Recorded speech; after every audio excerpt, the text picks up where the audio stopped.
در روز تجلیل جشن نوروز خیابان و باغ‌های دوشنبه پر از آدم بود.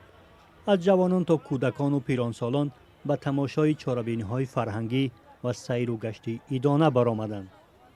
قبلا هواشناسان در روزهای عید هوای بارانی پیشگویی کرده بودند، اما 2 روز باز در تاجیکستان هوا گرم و آفتابی است. خیلی اومدیم تماشا کنیم شهر که یک خرسندی شهر تماشا کنیم.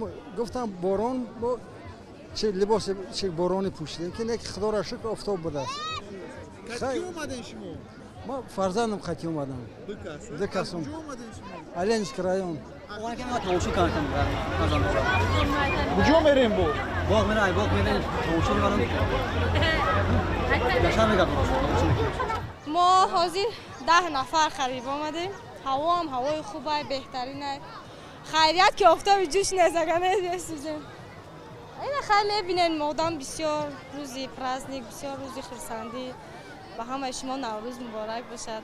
ایدی با. 1 ماه پیش ستاد جمهوریوی مبارزه با کرونا ویروس به تجلیل نوروز در تاجیکستان اجازه داد، اما تاکید شده بود که مردم باید با نگهداشت چاره‌های احتیاطی نوروز را جشن گیرند. ولی در 2 روز تجلیل نوروز در جایهای سیر آدم رعایت قاعده‌های بهداشتی به نظر نمی رسید. امروز 22 مارس گروهی از ساکنان به میدان نزد تئاتر اپرا و بالت به تماشای برنامه کنسرتی ارکستر دولتی سیمفونی آمدند.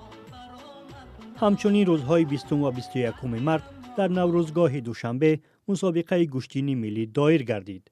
در مسابقه ادانه حدود 130 ورزشگر شرکت ورزیده بین خود رقابت کردند. در دیگر گوشه و کنار تاجیکستان تا چند روز دیگر برنامه‌های نوروزی ادامه می‌کند. در تاجیکستان برای تجلیل جشن نوروز رسما از 21 تا 24 مارس استراحت است. از بس که روز اول عید در روز یکشنبه آمده است تا پنجشنبه 26 مارس کارخانه‌ها تعطیلند.